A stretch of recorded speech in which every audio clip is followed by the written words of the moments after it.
Hello everyone, my name is Rob, welcome to Kinetic Rugby League. In this video I'm going to be giving you my match review of Lebanon versus Jamaica, so let's get started. So starting with the losing team, which was Jamaica, they put 12 points past Lebanon, they completed at 80%, and the only key stats areas that they really won in were in kicking meters. But stats aside, and I'll just go into the negatives, which everybody knows about, and then I'll just finish on the positives. The negatives everyone knows about is that they just let in way too many points. They're not strong in defence, they don't slow down the ruck, so the play of the ball is too quick from the opponents, they're constantly getting turned around. They don't have a reliable kicking game, they're quite unorganised, so in terms of the general picture of everything, they're lacking in all areas. They're one of the, there's maybe 3, 4, maybe 5 nations that are in the same kind of position and that they're really lacking in all areas. But that now brings me on to the positives. We expected this from Jamaica to begin with. It's their first World Cup.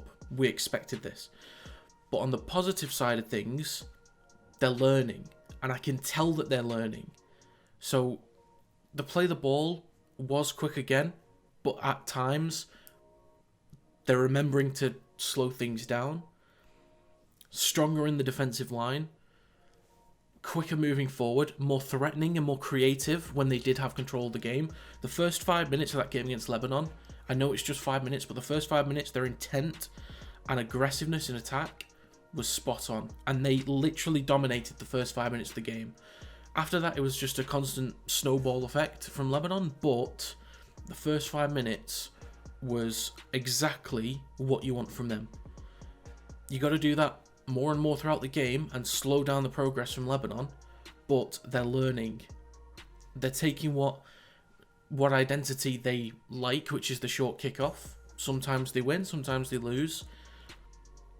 But in positions when they do win, they've got to consistently put up threatening attacks, and they got some back-to-back sets as well to go with it.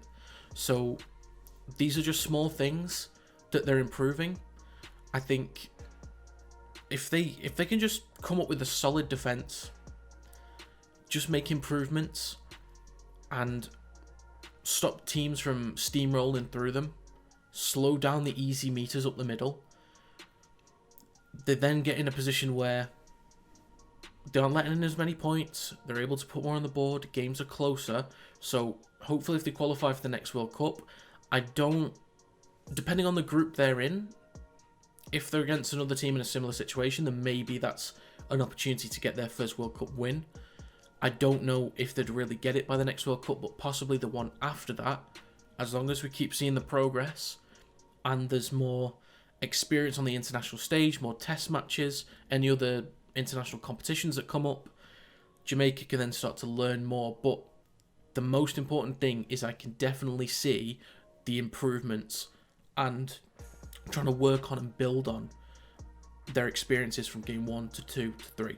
So yes, it hasn't been a fun experience in terms of the score lines, but they should be very proud of the efforts, and it's definitely a positive that they are absolutely learning game by game. That's the most important thing right now.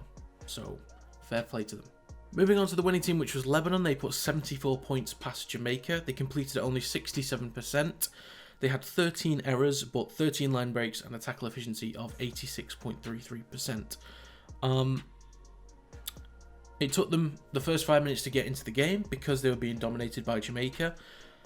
But after that, it was completely dominant. They had the ball once. I think they knocked on maybe the first or second tackle, and that gave Jamaica the ball back. And then when they actually got a complete set, the first time they crossed the halfway line, they scored. So on the very play where they crossed over the line, the through, I think that was maybe tackle 3 or 4. It was too easy. They just kept opening up the defence constantly, winning one-on-one battles. It was just, running at the line, quick step, and they're through. It was way too easy. I thought the execution was excellent, especially from Moses, Dwayhe, and Rajab. Those three were incredible. And Mitchell Moses went off at half-time, probably resting him for next week.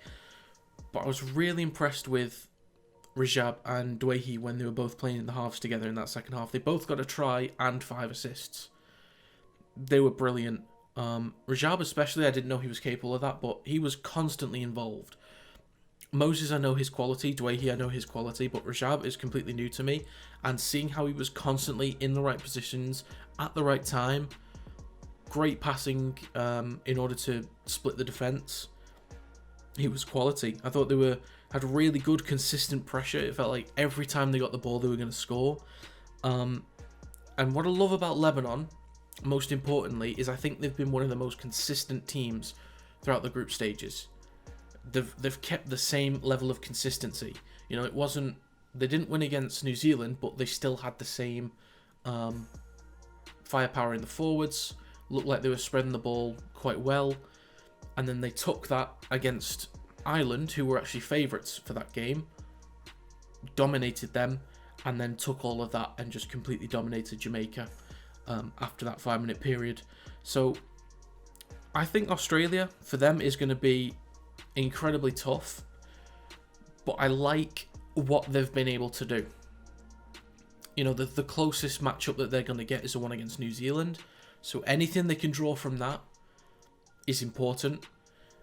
But I still think it's going to be a hell of a struggle against Australia, but I like what they've done so far.